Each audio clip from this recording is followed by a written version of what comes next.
ನಮಸ್ಕಾರ. ಕರ್ನಾಟಕದಲ್ಲಿ ರಾಜಕೀಯ ಅನ್ನೋದು ಒಂದು ದೊಡ್ಡ ಮಾಫಿಯಾಗಳಾಗಿ ಮಾರ್ಪಟ್ಟಿವೆ.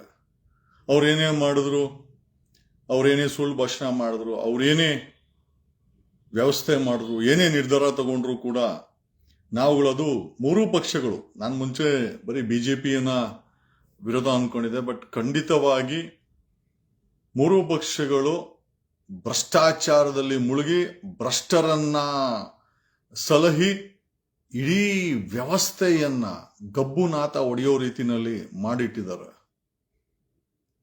ಒಬ್ಬ ಸ್ಮಗ್ಲಿಂಗ್ ತನ್ನ ಸ್ಟೆಪ್ ಡಾಟರು, ತನ್ನ ಸಾಕು ಮಗಳು ಸರ್ಕಾರದ ಪೊಲೀಸ್ ಕಾರನ್ನ ಸ್ಮಗ್ಲಿಂಗ್ ಬಳಸಿ ಡಿಜಿಪಿ ರಾಮಚಂದ್ರನ ಚೀಫ್ ಸೆಕ್ರೆಟರಿನೋ ಅಡಿಷನಲ್ ಚೀಫ್ ಸೆಕ್ರೆಟರಿ ಹತ್ರನೋ ಎನ್ಕ್ವೈರಿಗೆ ಹಾಕಿದ್ರೆ, ಇದೇ ಕಾಂಗ್ರೆಸ್ ಸರ್ಕಾರ ಅವನಿಗೆ ಡಿಜಿಪಿ ರಾಮಚಂದ್ರನಿಗೆ ಕ್ಲೀನ್ ಚಿಟ್ ಕೊಟ್ಟು ಕ್ಲೀನ್.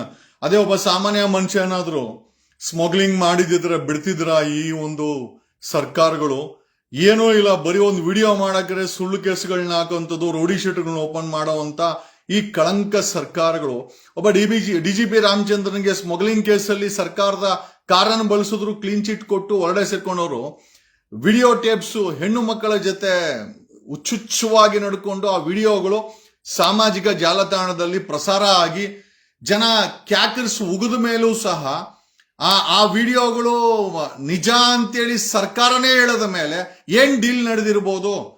ಕಾಂಗ್ರೆಸ್ ಸರ್ಕಾರಕ್ಕೂ ಡಿಜಿಪಿ ರಾಮಚಂದ್ರನ್ಗೆ ಏನ್ ಡೀಲ್ ಮೇಲೆ ಮತ್ತೆ ಅವನಿಗೆ ಪ್ರಮೋಷನ್ ಅನ್ನ ಕೊಟ್ಟು, ಅಲ್ರಿ ಜೈಲಿಗೆ ಕಳಿಸ್ಬೇಕಾದವನಿಗೆ ಪ್ರಮೋಷನ್ ಕೊಟ್ಟು ಕೆಲಸ ಕೊಡ್ತಾರೆ ಅಂತಂದ್ರೆ, ಹಾಗಾದ್ರೆ ಅತ್ಯಾಚಾರ ಮಾಡ್ಲಿಕ್ಕೆ, ಹೆಣ್ಣು ಮಕ್ಕಳನ್ನ ದುರುಪಯೋಗ ಮಾಡ್ಲಿಕ್ಕೆ, ಉಚ್ಚಾಟವನ್ನ ಮೆರಿಲಿಕ್ಕೆ ಪೊಲೀಸ್ ಇಲಾಖೆ, ಸರ್ಕಾರದ ಮಂತ್ರಿಗಳು ಹಂಗಾರೆ ಏನ್ ಲೈಸೆನ್ಸಿಂಗ್ ಕೊಡ್ತಾ ಇದಾರ? ಏನ್ ಗುಂಡಾ ಇದೊಂದು ರೀತಿ ಅತ್ಯಾಚಾರಗಳ ಸರ್ಕಾರ. ಒಂದ್ ಕಡೆ ಕಾಂಗ್ರೆಸ್ ಈ ರೀತಿ ಕಾಂಗ್ರೆಸ್ ತೆಗೆದ್ರೆ ಸಾಕಷ್ಟಿದೆ ಬಿಡಿ, ನಾವು ಹೇಳಲಿಕ್ಕಾಗಲ್ಲ.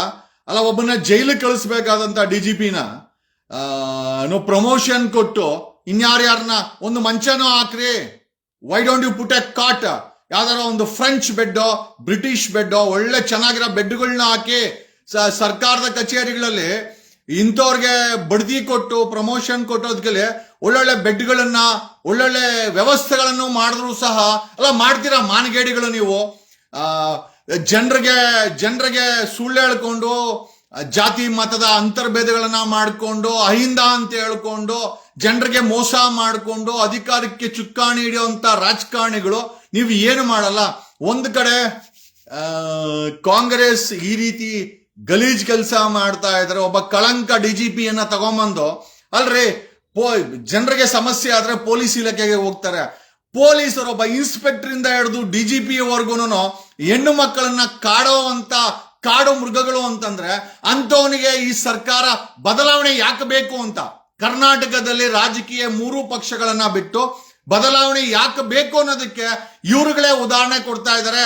ಇವ್ರುಗಳನ್ನ ಮನೆಗೆ ಓಡಿಸ್ಬೇಕು, ಇವ್ರುಗಳನ್ನ ಸೋಲಿಸ್ಬೇಕು, ಒಂದು ಬದಲಾವಣೆ ರಾಜಕೀಯ ತರಬೇಕು, ಸಾಕಾಗಿದೆ. ಅಲ್ರೇ ಒಂದ್ ಕಡೆ ಒಬ್ಬ ಕಳಂಕ ಡಿಜಿಪಿನ ಪ್ರಮೋಷನ್ ಕೊಟ್ಟು ಇನ್ನೆಷ್ಟು ಡೀಲ್ ಮಾಡ್ಕೊಂಡಿರ್ಬೋದು, ಇನ್ನೆಷ್ಟು ವ್ಯವಹಾರ ಆಗಿರ್ಬೋದು ಸರ್ಕಾರಕ್ಕೂ ಇವನಿಗೂ. ಅಲ್ರಿ ಹೆಣ್ಣು ಮಕ್ಕಳ ಹೊಟ್ಟೆ ಮುಟ್ಟವನೆ, ಹೆಣ್ಣು ಮಕ್ಕಳ ಎದೆ ಮುಟ್ಟವನೆ, ಹೆಣ್ಣು ಮಕ್ಕಳ ಸೊಂಟ ಹಿಡ್ಕವನೆ, ಆಹಾ ಅಂತ ಅಂದವನೆ. ಅಲ್ರಿ ಇದೆಲ್ಲ ನೋಡಿ ಅವನಿಗೆ ಪ್ರಮೋಷನ್ ಕೊಟ್ಟು ಜಾಗ ಕೊಟ್ಟವ್ರೆ ಅಂತಂದ್ರೆ ಈ ಕಾಂಗ್ರೆಸ್ ಅವರು ಎಂತ ಮಾನಗೇಡಿಗಳಿಗೆ ನೀವು ಓಟ್ ಹಾಕಿದ್ದೀರಾ? ಹಾಗಂತ ಏನು ಬಿಜೆಪಿಯವರು ಏನು ಒಳ್ಳೆರಲ್ಲ. ಬಿಜೆಪಿಯವರು ಯಡಿಯೂರಪ್ಪನಿಗೆ 50 ವರ್ಷದ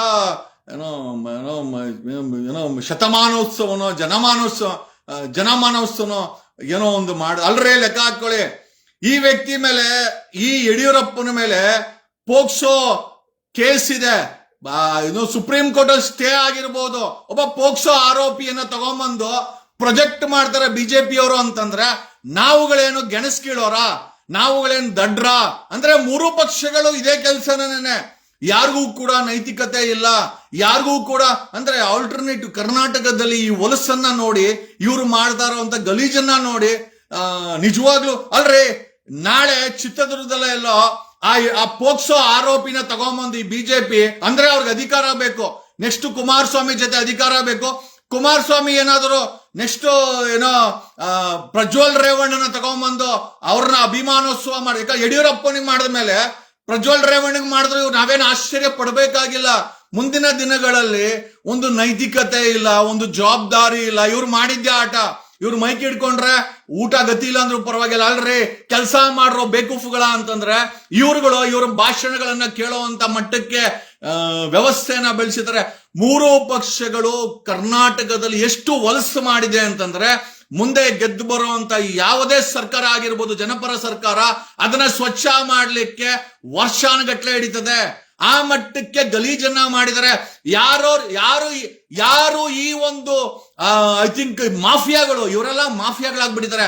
ಕಾಂಗ್ರೆಸ್ ಪಕ್ಷದಲ್ಲೂ ಮಾಫಿಯಾಗಳು, ಬಿಜೆಪಿನಲ್ಲಿ ಮಾಫಿಯಾ. ಅಲ್ರಿ ಒಬ್ಬ ಪೋಸ್ಕೋ ಆರೋಪಿನ ಅಭಿಮಾನೋತ್ಸವ ಅಂತ ತೋರಿಸ್ತಾರೆ ಬಿಜೆಪಿಯವರು ಅಂತಂದ್ರೆ, ಒಬ್ಬ ಕಳಂಕ ಡಿಜಿಪಿಯನ್ನ ಪ್ರಮೋಷನ್ ಕೊಟ್ಟು ಕೆಲಸ ಕೊಡ್ತಾರೆ ಕಾಂಗ್ರೆಸ್ ಅವರು ಅಂತಂದ್ರೆ, ಇನ್ನು JDS ಮನೆಯಲ್ಲಿ ಏನಾಯ್ತು ಏನೋ ಪ್ರಜ್ವಲ್ ರೇವಣ್ಣ ಏನ್ ಮಾಡಿ ಕನ್ವಿಕ್ಷನ್ ಆದ ನಮ್ಗೆಲ್ಲ ಗೊತ್ತೇ ಇದೆ. ಈ ಮೂರೂ ಪಕ್ಷಗಳಿಗೆ ನೈತಿಕತೆ ಅನ್ನೋದೇ ಇಲ್ಲ. ಜನರ ಸಮಸ್ಯೆ ಬಗ್ಗೆ ಅವರು ತಲೆ ಕೆಡಿಸ್ಕೊಳಲ್ಲ. ಬ್ರೀಫ್ ಕೇಸ್ ಬಂತ ಇವರು ಆಡಳಿತದಲ್ಲಿ ಕರ್ನಾಟಕ ಏನು ಉದ್ಧಾರ ಆಗಿದೆ ಅಂತಂದ್ರೆ, ಇವ್ರ ಆಸ್ತಿಗಳು ಜಾಸ್ತಿ ಆಗಿದೆ, ಇವರು ವಂಶ ಪಾರಂಪರವಾಗಿ ಅಧಿಕಾರ ಹಿಡ್ಕೊಂಡು ಜಾಸ್ತಿ ಆಗಿದೆ, ಇವರು ಲೂಟಿತನ ಜಾಸ್ತಿ ಆಗಿದೆ. ಕಾಂಗ್ರೆಸ್ ಇದು ಏನೋ ಕರ್ನಾಟಕ ಏನಾಗಿದೆ ಅಂದ್ರೆ, ಕರ್ನಾಟಕ ಸಾಲದಲ್ಲಿ ಮುಳುಗೋಗಿದೆ. ಜನರು ಸಂಪಾದನೆ ಸಾಲದಿರ ಅಂದ್ರೆ, ಇವತ್ತೇನಾದ್ರೂ ನಾವು ಸಂಪಾದನೆ ಒಂದು ಸಂಬಳ ಬಂದ್ರೆ ಇನ್ನೊಂದು ವಾರಕ್ಕೂ ಕೂಡ ಸಂಬಳ ಇಲ್ಲ. ಕೆಲವ್ರ ಮನೇಲಿ ಹೇಳ್ತಾರೆ, ಸರ್ ಸಂಬಳ ಬಂದ್ರೆ ಒಂದೇ ದಿವಸ ಇರೋದು. ನನ್ನ ಮನೆಯಲ್ಲಿ ಸಂಬಳ ಬಂದ್ರೆ ಇವತ್ತೇ ಮುಕ್ತಾಯ ಹಂಚ್ಬಿಡ್ತೀವಿ. ಇನ್ನ 29 ದಿವಸ ನಾವೆಲ್ಲ ಹೇಗಪ್ಪ ಜೀವನ ಮಾಡೋ ಅನ್ನೋ ಮಟ್ಟಕ್ಕೆ ಕರ್ನಾಟಕದಲ್ಲಿ ಜನರು 7 ಕೋಟಿ ಜನರು ಇಡೀ ಶಾಪ ಹಾಕಿ ನರಳ್ತಾ ಇದ್ರೆ, ಅಲ್ರೇ ಒಬ್ಬ ಪೋಕ್ಸೋ ಆರೋಪಿಯನ್ನ prevention of childrens against sexual offences ಆರೋಪಿಯನ್ನ ಸುಪ್ರೀಂ ಕೋರ್ಟ್ ಅಲ್ಲಿ ಸ್ಟೇ ಕೊಟ್ಟಿರಬಹುದು, ಹೈಕೋರ್ಟ್ ಟ್ರಯಲ್ ಮಾಡಕ್ಕೆ ಹೇಳಿದ್ರು. ಅಂತ ಆರೋಪಿಗೆ ಅಭಿಮಾನೋತ್ಸವ ಮಾಡ್ತಾರೆ, ಅದನ್ನ ಪೇಪರ್ಗಳಲ್ಲಿ ಪ್ರಚಾರ ಮಾಡ್ತಾರೆ. ನಾವು ಜೈಕರ ಹಾಕಬೇಕು. ನಮ್ಮೂರುಗಳಲ್ಲಿ ಬ್ಯಾನರ್ ಕಟ್ಟಿದ್ದಾರೆ. ನಾನು ಎಷ್ಟೋ ಕಡೆ ನೋಡಿದೆ, ಯಡಿಯೂರಪ್ಪನ್ ಬ್ಯಾನರ್ ಕಟ್ಟಿದ್ದಾರೆ. ಎಂತ ಮಾನಗೇಡಿ ವ್ಯವಸ್ಥೆಯಲ್ಲಿ ನಾವು ಬದುಕ್ತಾ ಇದ್ದೀವಿ. What are they trying to project? Congress DGP ರಾಮಚಂದ್ರನ್ಗೆ ಬಡ್ತಿ ಕೊಟ್ಟು ಕೆಲ್ಸಕ್ಕೆ ಕರ್ಕೊಂಡು ಕಾಂಗ್ರೆಸ್ ಕೊಟ್ಟಿರೋ ಮೆಸೇಜ್ ಏನು? ನಾಳೆ ಯಡಿಯೂರಪ್ಪನ ಅಭಿಮಾನೋತ್ಸವ ಮಾಡಿ ಬಿಜೆಪಿ ಕೊಡ್ತಾ ಇರುವಂತ ಮೆಸೇಜ್ ಏನು? ನಿಜವಾಗ್ಲೂ ಹೇಳ್ತೀನಿ, ಇಂಥ ವಲಸು, ಇಷ್ಟು ಗಲೀಜು ಇವ್ರುಗಳು ಮಾಫಿಯಾಗಳಾಗ್ಬಿಟ್ಟಿದ್ದಾರೆ. ಬೇರೆ ಏನು ಅಲ್ಲ. ನೆಕ್ಸ್ಟ್ ಕಾಂಗ್ರೆಸ್ ಮುಗೀತು, ಬಿಜೆಪಿ ಮತ್ತೆ JDS ಅಲಯನ್ಸ್ ಅಲ್ಲಿ ಅಧಿಕಾರಕ್ಕೆ ಬರಬೇಕು, ಮತ್ತೆ ಲೂಟಿ ಮಾಡಬೇಕು, ಬೇರೆ ಏನೂ ಇಲ್ಲ. ಅಲ್ಟಿಮೇಟ್ ಆಗಿ ಇವತ್ತು ಜನರ ಹತ್ರ ಏನು ಉಳಿದಿದೆ? ಯಾವ ನೆಮ್ಮದಿ ಉಳಿದಿದೆ? ಬದಲಾವಣೆ ನಾನು ಪದೇ ಹೇಳ್ತಾ ಇದ್ದೀನಿ. ಅದು ಪಕ್ಕದ ತಮಿಳುನಾಡಲ್ಲಿ ನಡೀತಾ ಇರುವಂತ ಬೆಳವಣಿಗೆಗಳು ಒಬ್ಬ ವ್ಯಕ್ತಿಗೆ ಇನ್ನೊಂದು 10 ಸೀಟ್ ಎಕ್ಸ್ಟ್ರಾ ಕೊಟ್ಬಿಟ್ಟಿದ್ರೆ ಖಂಡಿತವಾಗಿ ವಿಜಯ್ ನೆಮ್ಮದಿಯಿಂದ ಸರ್ಕಾರ ಮಾಡ್ರೋನು ಅಲ್ಲ, ಅದು ಒಳ್ಳೇದ ಕೆಟ್ಟದ ಮುಂದೆ ಅದು ಯೋಚನೆ ಮಾಡಬಹುದಾಗಿತ್ತು. ಜನರು ಕರ್ನಾಟಕದಲ್ಲೂ ಬೇಸಿತ್ತಿದ್ದಾರೆ ಈ ಹೊಲಸು ರಾಜಕೀಯವನ್ನ, ಈ ಮೂರು ಪಕ್ಷಗಳ ನಡೆಯನ್ನ, ಭ್ರಷ್ಟರಿಗೆ ಇವ್ರು ಹಾಕುವಂತ ಮಣೆಯನ್ನ, ಹಣಕ್ಕೆ ಮತ್ತೆ ಭ್ರಷ್ಟಾಚಾರಕ್ಕೆ ಇವ್ರು ಕೊಡುವಂತ ಬೆಲೆಯನ್ನ ಜನರು ತತ್ತರಿಸಿಬಿಟ್ಟಿದ್ದಾರೆ. ನಿಜವಾಗ್ಲೂ ಹೇಳಲಿಕ್ಕೆ ಪದಗಳ ಸಾಲದು. ಅಲ್ರಿ ಒಬ್ಬ ಹೊಟ್ಟೆ ಎದೆ ಮುಟ್ಟದಂತ DGPನ ಅದು ಅಸಲಿ ವಿಡಿಯೋ ಅಂತ ಇವ್ರ ತನಿಖೆನೆ ಮಾಡಿದ್ದು. ಇದೇ ಸಿದ್ದರಾಮಯ್ಯನ ಕಾಂಗ್ರೆಸ್ ಸರ್ಕಾರನೇ ಹೇಳಿದ್ದು ಅದು ಅಸಲಿ ವಿಡಿಯೋ. ಅವನು ಎದೆ ಮುಟ್ಟಿದ್ದು, ಹೊಟ್ಟೆ ಮುಟ್ಟಿದ್ದು, ಎಂಜಾಯ್ ಮಾಡಿದ್ದು ಎಲ್ಲ ನಿಜ ಅಂತ ಇವರೇ ಹೇಳಿದ್ದು. ಅಲ್ರಿ ಅಂತವನ ಕೈಗೆ ಅಲ್ಲಿ ನೋಡಿದ್ರೆ ಮಂಗಳೂರಲ್ಲಿ ಒಬ್ಬ ಇನ್ಸ್ಪೆಕ್ಟರ್ ಸಂದೇಶ ಅಂತ ಮಂಚಕ್ ಬಾ ಅಂತಾನೆ, ಒಬ್ಬ ಇನ್ಸ್ಪೆಕ್ಟರ್ ಇಂದ DGP ವರ್ಗು ಬರೀ ಕಾಮುಕರೇ ತುಂಬಿರುವಂತ ಈ ಒಂದು ಪೊಲೀಸ್ ಇಲಾಖೆಯನ್ನ ಈ ಕಾಂಗ್ರೆಸ್ ಸರ್ಕಾರ ಪ್ರಮೋಷನ್ ಕೊಟ್ಟು ಪೋಷಣೆ ಮಾಡುತ್ತೆ ಅಂತಂದ್ರೆ ನೀವು ಯೋಚನೆ ಮಾಡಿ, ಎಂತ ಗಲೀಜೋರ್ ಕೈಗೆ ಅಂತ. The power is in the hands of ಕ್ರಿಮಿನಲ್ಗಳ ಕೈಯಲ್ಲಿ ಅಧಿಕಾರ ಇದೆ. ಆಮೇಲೆ ನೆಕ್ಸ್ಟ್ ಬರೋರು ಇವ್ರನ್ನ ಬಿಟ್ಟು ನಮಗ್ ಕೊಡಿ ಅಂತ ಅಭಿಮಾನೋತ್ಸವಗಳನ್ನ ಯಾವ ನೈತಿಕತೆ ಇದೆ ರೀ? ಜಾತಿ ಧರ್ಮದ ಹೆಸರು ಹೇಳ್ಕೊಂಡು ನಾನೊಬ್ಬ ಒಕ್ಕಲಿಗರು ತಪ್ಪು ಮಾಡಿದ್ರೆ ನಾನು ಉಗಿತೀನಿ. ಅದು ಯಾರೇ ಆಗಿರ್ಬೋದು. ನಾನೊಬ್ಬ ಒಕ್ಕಲಿಗರು ತಪ್ಪು ಮಾಡಿದ್ರೆ ತುಬುಗು ಅಂತ ಉಗಿದಿದ್ದೀನಿ. ನನಗೆ ಯಾವ್ದು ಜಾತಿಯ ಅಂಟಿಲ್ಲ. ನಮಗ್ ಗೊತ್ತಿರೋದೊಂದೇ, ಒಳ್ಳೆಯವರು ಕೆಟ್ಟವರು, ಸತ್ಯ ಸುಳ್ಳು, ಇಷ್ಟೇ ನಮಗ್ ಗೊತ್ತಿರೋದು. ಇವ್ರುಗಳು ಜಾತಿಗೆ ಅಂಟ್ಕೊಂಡು ಜಾತಿ ಹೆಸರಲ್ಲಿ ಧರ್ಮದ ಹೆಸರಲ್ಲಿ ಪ್ರಮೋಟ್ ಮಾಡ್ಕೊಂಡು ಕರ್ನಾಟಕವನ್ನ ಏನ್ರ ಮಾಡ್ಬೇಕು ಅಂತಿದ್ದೀರಾ? ನಿಮ್ಮ ಅಪ್ಪಂದೇನ ಕರ್ನಾಟಕ? ನೈತಿಕತೆ ಅನ್ನೋದಿಲ್ವಾ? ಜನ ನಿಮ್ಮನ್ನ ಚಪ್ಪಲಿ ತಗೊಂಡು ಹೊಡೆದು ನಿಮ್ಮನ್ನ ಸೋಲಿಸಿ ನಿಮ್ಮನ್ನ ಮನೆ ಕಳಿಸ್ತಾರ. ನೀವೆಲ್ಲ ಹೊಟ್ಟೆ ತುಂಬಿದ ರಾಜಕಾರಣಿಗಳು. ನಿಮ್ಮನ್ನ ನೆಕ್ಸ್ಟ್ ಓಟ್ ಹಾಕಲ್ಲ ಕಣೋ, ಚಪ್ಪಲಿಲಿ ಹೊಡಿತಾರೆ. ನಿಮ್ಗೆ ಚಪ್ಪಲಿಲಿ ಹೊಡಿಬೇಕು ನಿಮ್ಗೆ. ಆವಾಗಲೇ ಈ ಒಂದು ಕರ್ನಾಟಕದಲ್ಲಿ ಏನಾದ್ರೂ ಒಂದು ಕಿಂಚಿತ್ತಾದ್ರೂ ಒಂದು ನೈತಿಕತೆ ಉಳಿಲಿಕ್ಕೆ ಸಾಧ್ಯ ಅಂತ ಹೇಳುತ್ತಾ. ಯಾಕೆ ಬದಲಾವಣೆ ಬೇಕು? ನೋಡ್ರಿ ಕಳಂಕ DGPಗೆ ಬಡ್ತಿ ಕೊಡ್ತಾರೆ, ಪ್ರಮೋಷನ್ ಕೊಡ್ತಾರೆ, ಕೆಲ್ಸಕ್ಕೆ ಕರ್ಕಂತಾರೆ ಕಾಂಗ್ರೆಸ್ ಅವರು. ಪೋಕ್ಸೋ ಆರೋಪಿ ಯಡಿಯೂರಪ್ಪನ ಅಭಿಮಾನೋತ್ಸವ ಇದಕ್ಕೋಸ್ಕರನ ಎಲ್ಲಿಗೆ ಬಂತು, ಯಾರಿಗೆ ಬಂತು ಅಂದ್ರೆ ಪೋಸ್ಕೋ ಆರೋಪಿಗಳಿಗೆ, ಅತ್ಯಾಚಾರಿಗಳಿಗೆ, ಗೂಂಡಾಗಳಿಗೆ, ಕ್ರಿಮಿನಲ್ಗಳಿಗೆ, ಲೂಟಿಕೋರರಿಗೆ, ಭ್ರಷ್ಟಾಚಾರ ಮಾಡೋರ್ಗೆ ಎಷ್ಟು ಸಮಸ್ಯೆ ಇದೆ ಕರ್ನಾಟಕದಲ್ಲಿ. ರೈತರ ಸಮಸ್ಯೆ ಇದೆ, ಮಕ್ಕಳಿಗೆ ಫೀಸ್ ಕಟ್ಟಿಲ್ಲ, ಕಾಲೇಜ್ ಫೀಸ್ ಕಟ್ಟಿಲ್ಲ, ಬೆಲೆ ಏರಿಕೆ, ಹಾಲ್ ಬೆಲೆ ಏರಿಕೆ, ನೀರಿನ ಬೆಲೆ ಏರಿಕೆ, ಕರೆಂಟ್ ಬೆಲೆ ಏರಿಕೆ, ಓಡಾಡೋ ಬಸ್ ಬೆಲೆ ಏರಿಕೆ, ಮೆಟ್ರೋ ಬೆಲೆ ಏರಿಕೆ, ಪೆಟ್ರೋಲ್ ಬೆಲೆ ಏರಿಕೆ, ಗ್ಯಾಸ್ ಬೆಲೆ ಏರಿಕೆ, ಗ್ಯಾಸ್ ಕೈ ಸಿಗ್ತಾ ಇಲ್ಲ. ಇಷ್ಟೆಲ್ಲ ಸಮಸ್ಯೆಗಳಿದ್ರು ಇವ್ರು ಮಜಾ ನೋಡ್ರಿ. ಇವ್ರು ಮಾಡ್ತಾ ಇರೋಂಥ ಮಜವನ್ನ ನೀವೇ ನೋಡ್ತಾ ಇದ್ದೀರಾ. ಮುಂದಿನ ದಿನಗಳಲ್ಲಿ ಕರ್ನಾಟಕದಲ್ಲಿ ಒಂದು ದೊಡ್ಡ ಮಟ್ಟದ ರಾಜಕೀಯ ಬದಲಾವಣೆ ಮಾಡಿಲ್ಲ ಅಂತಂದ್ರೆ ಖಂಡಿತವಾಗಿ ಕರ್ನಾಟಕವನ್ನ ಮೂರಾ ಬಟ್ಟೆ ಮಾಡಿದರೆ ನಿಮ್ಮ ಜೀವನ ಖಂಡಿತವಾಗಿ ಬೀದಿಗೆ ಬೀಳಲ್ಲ. I am not supporting any of this 3 party. ಎಲ್ಲ 3 ಜನ ಕರಪ್ಟ್ಗಳು, 3 ಜನ ಭ್ರಷ್ಟಾಚಾರದಲ್ಲಿ ಮಜಾ ಮಾಡಿರೋರು, 3 ಪಕ್ಷಗಳವರಿಗೆ ಒಬ್ಬರಾದ್ಮೇಲೆ ಅಧಿಕಾರ ಬೇಕು. ಯಾರೂ ಕೂಡ ಜನರ ಸಮಸ್ಯೆನ ನೋಡೋ ಮಠದಲ್ಲಿಲ್ಲ ಅಂತ ಈ ಮೂಲಕ ಹೇಳ್ತಾ this is what I felt. ನನಗೆ ಹೇಳ್ಬೇಕು ಅನ್ನಿಸ್ತು. ಆಮೇಲೆ ಬದಲಾವಣೆ ಒಂದು ದೊಡ್ಡ ಬಾಹುಬಲಿ ಬೇಕಾಗಿದೆ. ಕರ್ನಾಟಕದ ಮಟ್ಟದಲ್ಲಿ ಒಂದು ರಾಜಕೀಯ ಬದಲಾವಣೆ ಮಾಡಲಿಕ್ಕೆ ಒಂದು ಬಾಹುಬಲಿ ತಾಕತ್ತಿರೋ ಅಂತ ವ್ಯಕ್ತಿ, ಒಂದು ಪಕ್ಷ ಬೇಕಾಗಿದೆ. ಖಂಡಿತವಾಗಿ ಮುಂದಿನ ದಿನಗಳಲ್ಲಿ ಬರುತ್ತೆ. ಯಾಕಂದ್ರೆ ಬರೀ ಇವ್ರುಗಳ ಸಮಸ್ಯೆಗಳನ್ನ ಎಕ್ಸ್ಪೋಸ್ ಮಾಡಿದ್ರೆ ಸಾಲದು, ಜನರಿಗೆ ಒಂದು ಆಲ್ಟರ್ನೇಟಿವ್ ಕೊಡ್ಲೇಬೇಕು. ಇವನ್ ಚುನಾವಣೆ ಅನ್ನೋದು ಕೂಡ ಕರ್ನಾಟಕದಲ್ಲಿ ಆಗಿರ್ಬೋದು, ಭಾರತದಲ್ಲಾಗಿರ್ಬೋದು ಮೋನೋಪೊಲಿ ಆಗಿದೆ. ಅಂದ್ರೆ ನಮ್ಗೆ ಆಪ್ಷನ್ ಕೊಡ್ತಾರೆ, ಅವರಲ್ಲಿ ಯಾರಾದ್ರೂ 2 ಕಳ್ಳರನ್ನ ಕೊಟ್ಟು ನಮ್ಗೆ ಓಟ್ ಹಾಕು ಅಂತಂದ್ರೆ ಜನರಿಗೆ ಎಲ್ಲ ಆಪ್ಷನ್ ಇದೆ. ಈ ಜನರಿಗೆ ಇಷ್ಟಪಡುವಂತರು, ಜನರ ಸಮಸ್ಯೆನ ಬಗೆಹರಿಸುವಂತ ವ್ಯಕ್ತಿಗಳು ಬೇಕಾಗಿದೆ.